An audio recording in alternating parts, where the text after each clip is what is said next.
Segundo, porque este libro celebramos los 10 años del certamen, un concurso que nunca sé si é de lo más importante de Asturias na nuestra lengua, que lo é, pero de suro que si é el más señero por las circunstancias que le vieron nacer y por todo lo que lo arrodea. Precisamente por este aniversario decimos, va casi 2 años, esperar ya a publicar los cuentos que faltaban para sacar un volumen curioso con todos los trabajos premiados y que sirviera precisamente para conmemorar los 10 años del concurso. Y por último, por el esfuerzo que supón para un concello pequeñín como Vimenes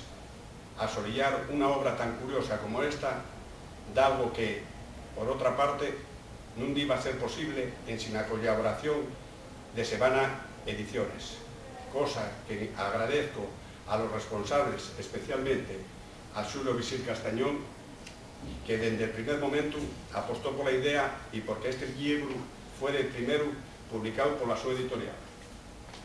También quiero aprovechar la ocasión para agradecerle a Yamor que vino desde el campo estos 10 años como miembro permanente del jurado del concurso. Pero poder presentaros este libro préstame no solo por todo eso, sino porque significa mucho más.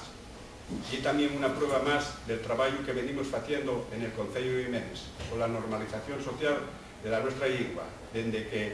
el 5 de Suneto de 1997 el Pleno Municipal aprobara la declaración de la oficialidad de la lengua asturiana.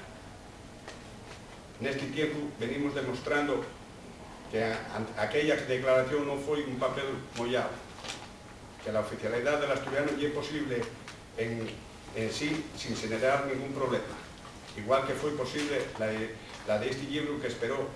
que a todos y a todas vos preste. Gracias.